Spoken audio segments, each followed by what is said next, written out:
ذكر وموعظة ونور فيه شفاء للصدور وشفيعنا يوم النشور.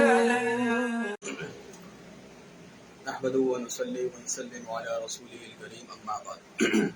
12واں سپارہ شروع ہوتا ہے. اللہ تعالیٰ ارشاد فرماتے ہیں وما من دابۃ فی الارض الا علی اللہ رزقها، کہ زمین پر چلنے والا جو بھی جاندار ہے اس کا رزق اللہ تعالیٰ نے اپنے ذمے لیا ہوا ہے، چاہے وہ انسان ہو، جانور ہو، زمین پر رینگتے ہوئے کیڑے مکوڑے ہوں، سمندروں میں مچھلیاں ہوں اور ہواؤں میں پرندے ہوں.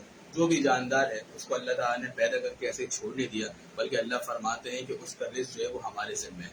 البتہ اب یہاں پر ایک سوال ہے کہ بقدر ضرورت روزی تو اللہ پاک جو ہے وہ سب کو دیتے ہیں، لیکن کسی کو رزق جو ہے اس میں وسعت عطا فرماتے ہیں اور جو ہے فراوانی عطا فرماتے ہیں. یہ بھی اس کا امتحان ہوتا ہے وہ کہ کتنا شکر ادا کرتا ہے، مالی حقوق کتنے ادا کرتا ہے. اور کسی کی رزق میں اللہ پاک تنگی ڈال دیتے ہیں تو وقتی طور پر جو اس کے صبر کا امتحان ہوتا ہے.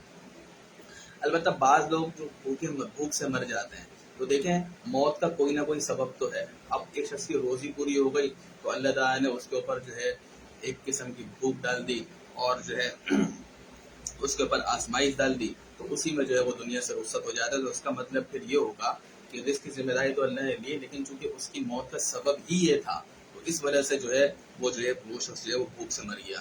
آگے اللہ تعالیٰ فرماتے ہیں کہ اللہ نے آسمان اور زمین کو 6 دن میں پیدا کیا اور اس کا عرش پانی پر تھا. تو اس سے پتہ چلا کہ اللہ تعالیٰ نے اپنا عرش اور پانی کی جو تخلیق ہے وہ آسمان اور زمین سے ہی پہلے کر دی تھی، اور آسمان اور زمین کو 6 دنوں میں پیدا کیا. قرآن کریم میں کئی جگہ یہ آیت آئی ہے، اور اس میں جو اللہ تعالیٰ چاہے تو ایک امر کن سے بھی پیدا فرما دیتے، ایک لمحے میں پیدا فرما دیتے. اصل میں اس میں انسانوں کو جو ہے تنبیہ ہے کہ جو اہم امور میں وہ عجلت اور جلد بازی سے کام نہ لیں. اہم کاموں میں جلد بازی جو ہے وہ کام کو بگاڑ دیتی ہے. اور آسمان اور زمین کو جو اللہ نے پیدا کیا ہے، یہ سارا نظام جو بنایا ہے یہ ایسے بیکار نہیں بنایا، بلکہ فرمایا لیبلوکم ایکم احسن عملا، کہ وہ دیکھنا چاہتا ہے اور تمہیں آزمائش پر اللہ نے ڈالا ہے کہ کون اچھا عمل کر کے آتا ہے. عمل میں حسن دیکھا جائے گا، عمل کی کثرت نہیں دیکھی جائے گی. قیامت کے دن اعمال کو گنا نہیں جائے گا، بلکہ عمل کے اندر وزن دیکھا جائے گا.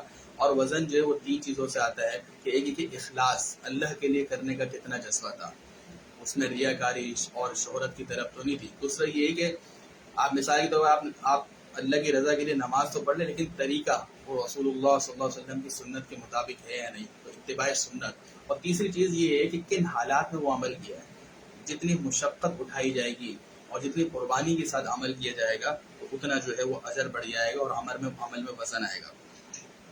آگے اب اللہ فرماتے کہ انسان کا حال یہ ہے کہ اگر جب اس کو کوئی نعمت ہم دیتے ہیں اور اس کے بعد جو ہے آزمائش کے طور پر جو اس سے وہ نعمت واپس لیتے ہیں تو وہ جو ہے مایوس ہو جاتا ہے اور ناشکری کرنے لگتا ہے. اور جب اس مصیبت کے بعد اللہ پاک دوبارہ اس کو کوئی نعمت دیتے ہیں تو وہ اترانے لگ جاتا ہے. یہ کافر کا حال ہے.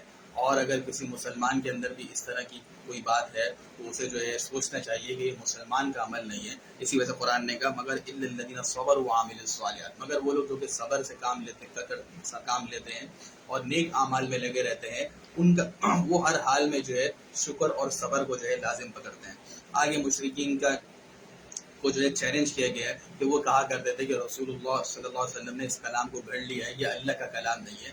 تو اب 3 جگہ چیلنج آئے. ایک سورہ بنی اسرائیل میں کہا بمثل ھذا القرآن، اس جیسا قرآن لے آؤ. اگر کہتے یہ مخلوق کا کلام ہے تو مخلوق کا کلام تو دوسری مخلوق بھی لا سکتی ہے، ایسا کلام لے آؤ. پھر وہ نہیں لا سکے تو کہا کہ اس جیسی 10 صورتیں لے آؤ، جیسے یہاں اس آیت سورہ ہود میں فَأْتُوا بِعَشْرِ سُوَرٍ مِثْلِهِ، اس کے لانے سے بھی عاجز ہو گئے. تو پہلے بار یہ کی آیت میں آیا سورہ بقرہ کی جو مدنی صورت ہے، فَأْتُوا بِسُورَةٍ مِّن مِّثْلِهِ، ایک صورت ہی لے کر آ جاؤ. آج 1450 سال ہو گئے، قرآن کریم جیسی ایک سطر کوئی نہیں لا سکا، ایک چھوٹی صورت کوئی نہیں لا سکا. اس حقانیت کی دین ہے کہ اللہ کا کلام ہے اور رسول اللہ صلی اللہ علیہ وسلم نے امی ہیں، آپ نے کسی سے لکھنا پڑھنا نہیں سیکھا. آپ کی زبان مبارک پر اس کلام کا جاری ہو جانا اس بات کی واضح دلیل ہے کہ آپ اللہ کے سچے رسول اور اس کے نبی ہیں. آگے نوح علیہ السلام کا قصہ اللہ نے نقل کیا ہے کہ 950 سال انہوں نے لوگوں کو دین کی دعوت دی اور شرک اور بت پرستی سے روکا، لیکن قوم باز نہیں آئی. تو اللہ پاک نے جو ہے وحی کے ذریعے سے بتا دیا کہ اب یہ ایمان لانے والے نہیں، ان پر جو ہے طوفان کا عذاب آئے گا، لہٰذا آپ کشتی بنائیے. نوح علیہ السلام اپنے ساتھیوں کے ساتھ کشتی بنانے لگے تو قوم ہنسنے لگی، لو بھائی اب ان کو یہ کام سوچا کہ کشتی بنا رہے ہیں اور کشتی چلائیں گے کہاں، کہ پانی تو ہے نہیں علاقے میں، اور اتنا پانی کہاں سے آ گیا؟ تو نوح علیہ السلام نے کہا کہ آج تم ہم پر ہنس رہے ہو، کہ ایسا نہ ہو کہ کل ہم تم پر ہنسیں. یعنی کہ اس طرف اشارہ تھا کہ ان کی عذاب میں مبتلا ہونا طے ہو گیا، اور ابھی یہ جو ہے ہنسی کر رہے ہیں اور ٹھٹے میں لگے ہوئے ہیں. جب کشتی بن گئی تو اللہ تعالیٰ نے حکم دے دیا نوح علیہ السلام کو کہ ایمان والے جو تقریباً 80-82 لوگ تھے، ایک روایت میں آیا کہ صرف 40 لوگ تھے، ان کو سوار کریں اور ہر جانور کا ایک ایک جوڑا لے لیں، کیونکہ ظاہر سی بات ہے کہ جب طوفان آئے گا تو جانور بھی نہیں بچیں گے، اور آگے اس کی نسل اللہ کو چلانا مطلوب تھی، تو فرمایا کہ ایک نر اور مادہ ہر جانور کا جو ہے وہ لے لیں. آگے جو ہے نوح علیہ السلام کے 4 بیٹے تھے، 3 تو ایمان لے آئے تھے، اور ایک بیٹا جو کافروں کے ساتھ رہتا تھا اور ایمان نہیں رہتا، اس کا نام تھا کنعان. قرآن کے حتی اذا جاء امرنا وفارت التنور، جب سطح زمین سے پانی ابلنے لگا اور آسمان سے بھی موسلادھار بارش ہوئی طوفان کی شکل میں، ہر جگہ پانی پانی ہوا، تو نوح علیہ السلام نے اپنے بیٹے کو، اس چوتھے بیٹے کو بھی بولا کہ بیٹا کشتی میں آ جاؤ. اس نے کہا کہ میں پہاڑ پہ جا کے پناہ لے لوں گا. نوح علیہ السلام نے فرمایا لا عاصم اليوم من امر اللہ، آج کے دن اللہ کے عذاب سے کوئی بچانے والے نہیں مگر وہ شخص جس پر اللہ رحم کرے وہی بچے گا. اور اسی اسنا میں کیا ہوا کہ ایک موج آئی اور وہ اس کو جو ہے ڈوبانے لگی. تو نوح علیہ السلام نے اس وقت پکارا اپنے رب کو، ونادى نوح ربه، اور فرمایا کہ یا اللہ ان ابنی من اہلی، میرا بیٹا تو میرے اہل میں سے، میرے گھر والوں میں سے، اور آپ کا وعدہ تھا کہ آپ میرے اہل گھر والوں کو نجات دیں گے. اللہ تعالیٰ نے جواب دیا کہ اے نوح انہ لیس من اہلک انہ عامل غیر صالح، یہ تمہارے اہل میں سے تھوڑی کہ اس کا عمل نیک نہیں ہے. اشارہ کر دیا کہ صرف نسبت کام نہیں آئے گی، حسب نسب کام نہیں آئے گا جب تک کہ ایمان اور نیک عمل پورا ہو. اس لیے نسبت پہ فخر نہیں کرنا چاہیے. نسبت بڑی چیز ہے، یہ کام دے گی قیامت کے دن، لیکن اس صورت میں کام دے گی جبکہ اس ایمان ہو اور اعمال صالح خود کے بھی عمل ہو. اسی وجہ سے حضور اکرم صلی اللہ علیہ وسلم نے اپنی بیٹی حضرت فاطمہ کو اور اپنی پھوپھی صفیہ رضی اللہ عنہما بحث کو صاف ارشاد فرما دیا تھا کہ دیکھو کل قیامت کے دن جو ہے میں تمہیں اللہ کے عذاب سے نہیں بچا سکتا کہ تم میری بیٹی ہو یا پھوپھی ہو بخشی جاؤ گی، بلکہ یہ ہے کہ عمل کرتی رہو. آیا قرآن کے تلک من انباء الغیب نوحیہا الیک، اے نبی یہ جو قصہ ہے یہ ہم نے آپ کی طرف وحی کیا ہے، ہمارے بتانے سے پہلے، ہمارے اس قصے کو سنانے سے پہلے آپ اس سے واقف نہیں تھے، نہ آپ کی قوم واقف تھی، لہٰذا یہ آپ کی نبوت پر دلیل ہے. آگے اللہ تعالیٰ نے جو ہے قوم عاد کا تذکرہ کیا ہے، قوم صالح کا تذکرہ کیا ہے، اور اس کے بعد جو ہے قوم شعیب کا تذکرہ بھی آیا ہے. اور قرآن کہتا ہے وَكَذَلِكَ أَخْذُ رَبِّكَ إِذَا أَخَذَ الْقُرَىٰ وَهِيَ ظَالِمَةٌ، جب کسی بستی کے لوگ جو ہے ظلم پر اتر آئیں تو تمہارا رب جو ہے ان کی پکڑ کرتا ہے. اور ان أَخْذَهُ عَلِيمٌ شَدِيدٌ، اللہ کی پکڑ جو ہے بڑی سخت ہے. کہ قیامت تک کے لیے کہ جب کسی علاقے کے لوگ نافرمان ہو جائیں اور وہ جو ہے نافرمانی میں جو ہے آگے نکلتے چلے جائیں تو پھر خطرہ ہے کہ اللہ کی پکڑ کبھی بھی آ سکتی ہے. آگے اللہ نے فرمایا فاستقم کما امرتا، اے نبی جس طرح آپ کو اللہ نے حکم دیا ہے اسی طرح دین کے اوپر جم جائیے. آپ صلی اللہ علیہ وسلم کی داڑھی مبارک میں کچھ بال سفید آ گئے، بعض روایت میں کہ 17 بال سفید تھے. تو صحابہ کرام نے کہا اے اللہ کے رسول آپ پر تو بڑھاپا آ گیا ہے. تو اللہ کے رسول نے فرمایا کہ مجھے سورہ ہود اور ان جیسی سورتوں نے بوڑھا کر دیا. علماء فرماتے کہ اس آیت کی طرف اشارہ تھا کیونکہ یہ حکم ہے استقامت علی الدین، کہ دین جو ہے اس میں عبادات بھی ہیں، معاشرت بھی ہیں، معاملات بھی ہے، اس پر عمل کرنا، اس کے اوپر ثابت قدم رہنا اور جم جانا ظاہر سی بات ہے ایک مشکل کام ہے. اور استقامت ہی سب سے بڑی کرامت ہے، مطلوب استقامت ہی ہے. آیا قرآن نے کہا ان الحسنات یذہبن السیئات، کہ نیکیاں جو ہے نیک اعمال کرنے کی ترغیب ہے، کیونکہ نیکیاں جو ہے وہ برائیوں کو جو ہے مٹا دیتی ہیں. البتہ اس سے مراد صغیرہ گناہ ہے. انسان وضو کرتا ہے تو صغیرہ گناہ معاف ہوتے ہیں، نماز پڑھتا ہے، صدقہ خیرات کرتا ہے تو صغیرہ گناہ معاف ہوتے ہیں. اس میں ترغیب ہے کہ کسی بھی نیکی کو حقیر مت جانو. حدیث میں فرمایا اگرچہ اپنے مسلمان کے ساتھ خندہ پیشانی کے ساتھ ملو، یہ بھی نیکی اس کو بھی حقیر مت جانو. آیا قرآن کہتا ہے وَقُلْنَا نَقُصُّ عَلَيْكَ مِنْ أَنْبَاءِ الرُّسُلِ، اے نبی آپ کو یہ سارے پچھلی امتوں کے قصے ہم اس لیے سناتے ہیں کہ مَا نُثَبِّتُ بِهِ فُؤَادَكَ، اس کے ذریعے سے آپ کا دل مضبوط ہو، آپ کو تسلی ہو جائے کہ ان ہر دور میں نبی کے مخالفین رہے ہیں اور انہیں نبی کو تکلیف پہنچائی ہے، لیکن آخرکار اللہ پاک جو ہے نبی کو اور ایمان والوں کو جو ہے وہ سرخرو فرماتے ہیں، اور جو ہے ان کے مقابلے میں جتنے بھی مجرمین ہوتے ہیں ان کو جو ہے وہ دنیا اور آخرت میں جو ہے وہ سزا ہوتی ہے. آگے سورہ یوسف شروع ہوتی ہے اور سورہ یوسف علیہ السلام کا طویل پورا قصہ اس میں آیا. قرآن نے اس کو احسن القصص کہا، یہ سب سے عمدہ قصہ ہے. قرآن کے سارے ہی قصے حسن ہیں، لیکن اللہ پاک فرماتے ہیں ان میں بھی یہ سب سے حسن ہے. اس کی وجہ یہ ہے کہ اس کے اندر بے شمار عبرتیں ہیں، نصیحت ہیں، اور جامعیت اس کے اندر بہت ہے، اس کے اندر عقائد کی بھی تعلیم ہے، اس کے اندر سیاست اور حکومت کی بھی جو ہے طریقہ بتایا گیا چلانے کا، اس کے اندر جو ہے خواب کی تعبیر کس طریقے سے دینی ہے، اس کی اقسام کا بیان ہے، اسی طریقے سے جو ہے اپنے حسد کرتے ہیں اس کا بھی بیان ہے، اور سب سے بڑی نصیحت یہ ہے کہ یوسف علیہ السلام پر کتنی آزمائش آئی، لیکن انہوں نے جو ہے اللہ تعالیٰ کی دین کو سامنے رکھا، تقوی پر چلتے رہے، تو آخر کار اللہ پاک نے سرخرو کیا۔ یہودیوں نے جو ہے وہ حضور اکرم صلی اللہ علیہ وسلم نے سوال کیا تھا کہ یہ بتائیں کہ بنی اسرائیل کا جو اصل وطن تھا وہ تو فلسطین تھا، وہ مصر میں کیسے آ گئے؟ اور ان کا گمان یہ تھا کہ بھائی یہ تو عرب میں بھیجے گئے، ان کو بنی اسرائیل کی تاریخ کا کیا پتا۔ اللہ پاک نے پورے سورہ یوسف اتار دی کہ اصل تو فلسطین کے تھے، لیکن یوسف علیہ السلام کو جب بھائیوں نے کنویں میں پھینک دیا اور وہاں یوسف علیہ السلام کو عزیز مصر نے خرید لیا، وہ اپنے ساتھ مصر لے گئے، پھر ہوا کہ اللہ کا کرنا پہلے وزیر خزانہ بنے، پھر مصر کے حاکم بنے، تو انہوں نے اپنے والدین اور اپنے بھائیوں کو جو ہے مصر بلا لیا۔ تو اس طریقے سے جو ہے یہ بنی اسرائیل جو ہے وہ فلسطین سے جو ہے وہ مصر کے اندر گئے۔ پال مختصر قصہ کی شروع ہوتی سورہ یوسف علیہ السلام نے خواب دیکھا کہ 11 ستارے اور چاند اور سورج مجھے سجدہ کر رہے ہیں۔ حضرت یعقوب علیہ السلام ان کے والد تھے، اللہ کے پیغمبر تھے، وہ تعبیر سمجھ گئے یوسف علیہ السلام کو اللہ پاک ایک اعلیٰ مقام دیں گے، اور جو ہے ان کے والدین اور جو بھائی ہیں وہ ان کے تابعدار اور فرمانبردار ہوں گے، ان کے ماتحت آئیں گے۔ یعقوب علیہ السلام نے فرمایا کہ بیٹا یہ تعبیر جو ہے کسی اور کے سامنے بیان نہیں کرنا کہ تمہارے بھائی جو ہے حسد کرنے نہ لگے۔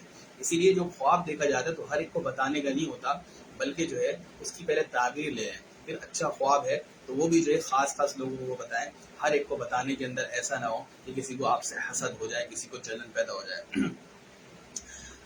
دیکھیں یوسف علیہ السلام اور ان کے ایک بھائی تھے بنیامین، جو یہ دونوں چھوٹے تھے، یہ ایک اہلیہ سے تھے یعقوب علیہ السلام کی، اور باقی 10 دوسری اہلیہ سے تھے۔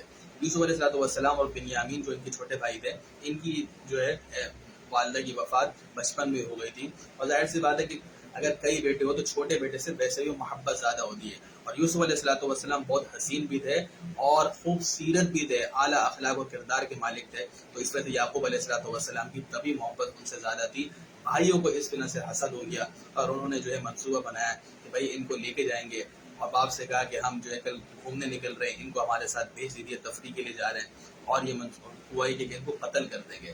لیکن بڑے بھائی نے کہا کہ وہ تھوڑا نرم گوشہ رکھتے تھے کہ اس کو قتل مت کرے بلکہ کنویں میں ڈال دیں۔ وہاں سے کنویں میں ڈالا، اللہ پاک نے وہاں سے یہ نظام چلایا کہ وہاں سے قافلہ گزر رہا تھا، اس نے نکالا، اور ان قافلے والوں سے جو ہے عزیز مصر نے خرید لیا۔ عزیز مصر جو ہے مصر کا جو حاکم تھا، اس کی بیوی زلیخا تھی۔ یوسف علیہ السلام کو وہاں ٹھکانہ دیا، وہاں رہنے لگے، تو ان کی زلیخا جو ہے وہ یوسف علیہ السلام پر فریفتہ ہوئی اور گناہ کی دعوت دی۔ یوسف علیہ السلام نے فرمایا قال معاذ اللہ کی پناہ چاہتا ہوں کہ میں گناہ میں مبتلا ہوں۔ پتہ ہی چلا کہ آدمی کو اپنے اوپر ناز نہیں کرنا چاہیے، بلکہ کبھی بھی گناہ کا وسوسہ ہے یا گناہ کے اسباب میسر ہو تو اللہ کی پناہ میں آ جانا چاہیے، اللہ کے خوف کو سامنے رکھنا چاہیے، اور تعوذ اعوذ باللہ پڑھنا چاہیے، اللہ سے پناہ مانگنی چاہیے کہ اللہ پاک ہمیں گناہوں سے بچائے۔ لیکن وہ بات نہیں، یوسف علیہ السلام کا پیچھا کیا تو یوسف علیہ السلام بھاگے، تو اس نے جو یوسف علیہ السلام کی قمیض جب پیچھے سے پکڑی تو قمیض پھنس گئی، اور آگے سے اس کا شوہر عزیز مصر کا حاکم آ گیا، تو زلیخا نے جھوٹ بولا اپنے آپ کو بچانے کے لیے، یہ مجھ سے معاذ اللہ بدکاری کرنا چاہتا تھا، اور ایسے شخص کی کیا سزا ہونی چاہیے۔ تو اب دو روایت ہیں کہ انہی کے خاندان کے ایک فرد نے تجویز دی، یا ایک بچہ تھا اس کو اللہ تعالیٰ نے گویائی دی، اس نے تجویز دی کہ بھائی یہ دیکھ لو قمیض کہاں سے پھٹی ہے۔ اگر قمیض آگے سے پھٹی ہے تو اس کا مطلب ہے کہ مرد بدکاری کرنا چاہ رہا تھا اور عورت نے بچاؤ کیا تو قمیض پھٹ گئی، اور اگر قمیض پیچھے سے پھٹی ہے تو اس کا مطلب ہے مرد جان چھڑا رہا تھا اور جو ہے عورت نے پیچھے سے پکڑا ہے تو عورت کی غلطی ہے۔ جب قرآن کہتا ہے جب قمیض دے گی تو پیچھے سے پھٹی ہوئی تھی۔ عزیز مصر کو یقین آ گیا کہ میری بیوی ہی کی غلطی ہے، یوسف علیہ السلام پاک دامن ہے، لیکن اس نے بدنامی سے بچنے کے لیے اور بات کو دبانے کے لیے حضرت یوسف علیہ السلام کو قید میں ڈال دیا۔ وہاں اللہ کا کرنا ایسا ہوا کہ قید میں بھی یوسف علیہ السلام جو ہے وہ بڑے محبوب تھے، اور جو ہے دو شخصوں نے خواب دیکھا۔ یوسف علیہ السلام نے ایک کی تعبیر دی کہ تم چھوٹ جاؤ گے، اور ایک کو تعبیر دی کہ تمہیں سولی دے دی جائے گی۔ لیکن اس کے ساتھ ساتھ جو قرآن ایک بات کہتا ہے کہ یوسف علیہ السلام نے ان قیدیوں کو جو ہے دین کی دعوت دی، اور کہا کہ دیکھو میں جو ہے اپنے آبا و اجداد ابراہیم، اسحاق اور یعقوب علیہ السلام کے دین پر ہوں، اور ہمارے لیے شرک کرنے کی اجازت نہیں. ہمارا خالق اور مالک تو ایک اللہ ہے، وہ وحدہ لا شریک ہے. اور روایت میں آتا ہے کہ وہ قیدی جو مشرک تھے وہ یوسف علیہ السلام کی دعوت میں مسلمان ہو گئے. اس سے یہ سبق ملتا ہے کہ انسان پر کیسے ہی حالات کیوں نہ ہے لیکن اس کی ذمہ داری کہ خود بھی دین پر چلے اور اللہ کے دین کی دعوت دے، دین کی دعوت کو جو ہے دین کے کام کو وہ مقدم رکھے، اور کوئی بھی موقع اس کو ملے تو اللہ کے دین کا پیغام پہنچائے.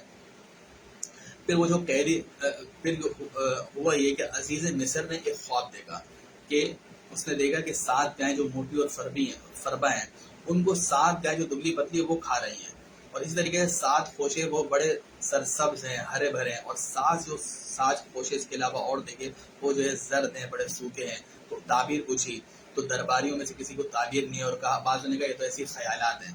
بعض دفعہ ایسے ہی ہوتا ہے کہ آدمی جس چیز کے بارے میں زیادہ سوچتا ہے تو وہی اس کو خواب میں آ جاتا ہے، اس خواب کی کوئی حقیقت نہیں ہوتی.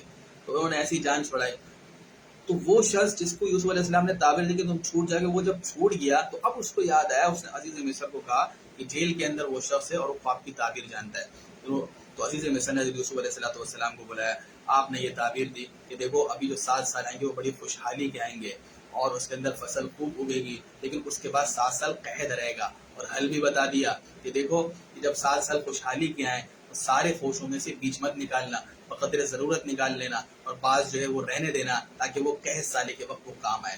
یوسف علیہ السلام نے جب خواب کی تعبیر دی تو عزیز مصر نے جو ہے آپ کو کہا کہ آپ کو آپ کی رہائی کا حکم دیا اور آپ کے اعزاز و اکرام کو حکم دیا. لیکن حضرت یوسف علیہ السلام نے کہا کہ بھائی پہلے جو ہے میرا معاملہ صاف کیا جائے اور ان عورتوں سے بھی پوچھا جائے کہ اصل معاملہ کیا تھا. اصل میں ہوا ہے کہ زلیخا کی کچھ سہیلیاں تھیں اور انہوں نے تان کیا یہ عزیز مصر کی بیوی ہو کر جو ہے ایک لڑکے کے اوپر فریفتہ ہو گئی، ایک نوجوان کے اوپر فریفتہ ہو گئی. تو زلیخا نے، ان کو معلوم نہیں تھا کہ یوسف علیہ السلام کو اللہ پاک نے کتنا حسن دیا تھا. تو زلیخا نے ان کی دعوت کی، تخت بچھائے، پھل رکھے اور چھریاں رکھی اور یوسف علیہ السلام کو حکم دیا کہ سامنے سے گزرے. تو جب سامنے سے گزرے تو انہوں نے کہا حاشا للہ ما ھذا الا بشر، یہ اللہ کی قسم کہ یہ تو کوئی یہ جو ہے ما ھذا بشر، یہ کوئی انسان نہیں ہے، ان ھذا الا ملک کریم، یہ تو معزز فرشتہ ہے. اور پھل کاٹنے کے چکر میں انہوں نے اپنی انگلیوں پر چھریاں مار لی. اور زلیخا نے اپنی سہیلیوں کے سامنے بھی اقرار کر لیا تھا، سہیلیوں کے سامنے آپ نے بات کر لی تھی اور یہ بات اس نے کہی کہ دیکھو یہ جیل کے اندر ہے، اگر یہ میری بات مان لے، مجھ سے بدکاری کر لے تو جو ہے میں جو ہے یہ جو ہے جیل سے چھوٹ سکتا ہے.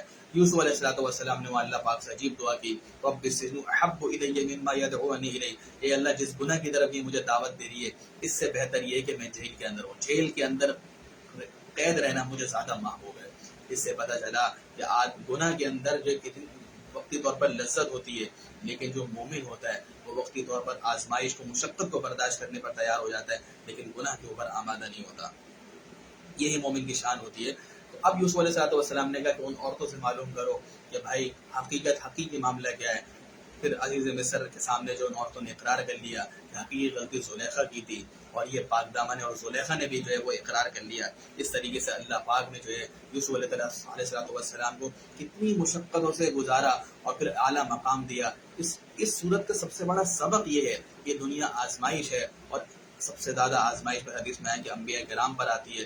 لیکن اگر انسان جو اس آزمائش پر ثابت قدم رہے اور اللہ کے احکام پر ثابت قدمی دکھائے، اللہ کے احکام کو فراموش نہ کرے، تو آخر کار اللہ پاک جو ہے انسان کو آخرت کو تو نوازیں گے لیکن دنیا کے اندر بھی اللہ پاک نوازتے ہیں اور جو ہے سرخرو کرتے ہیں. یوسف علیہ السلام نے عجیب جملہ کہا، وما ابرئ نفسی، یہ میرا کمال نہیں جو میں اس گناہ سے بچ گیا اور آج اللہ پاک نے مجھے سرخرو کر دیا. ورنہ نفس جو ہے وہ گناہ کی طرف دعوت دیتا ہے، مگر جس پر اللہ رحم کرے تو اللہ کی مدد اور توفیق سے جو ہے میں گناہ سے بچا اور اللہ تعالیٰ نے مجھے سرخرو کیا. اس میں کتنا بڑا سبق ہے کہ انسان کو اپنی پاک دامنی پر، نیک اعمال پر ناز نہیں کرنا چاہیے بلکہ اس ہر حال میں اللہ کا شکر ادا کرنا چاہیے اور یہی سمجھنا چاہیے کہ یہ جو نیک کام ہم کرتے ہیں یا دین کا کام کرتے ہیں یہ اللہ پاک اپنی توفیق سے دے رہا ہے، اور جب شکر ادا کریں گے تو اللہ پاک مزید بھی نیک اعمال کی توفیق دیں گے. اور اللہ کی ذات سے قوی امید ہے کہ اللہ پاک جو ہے اپنے بندوں کے نیک اعمال کو قبول بھی فرمائیں گے. اللہ تعالیٰ ان تمام امور کو سمجھنے، اس پر عمل کرنے کی توفیق عطا فرمائے. وآخر دعوانا الحمد للہ رب العالمین.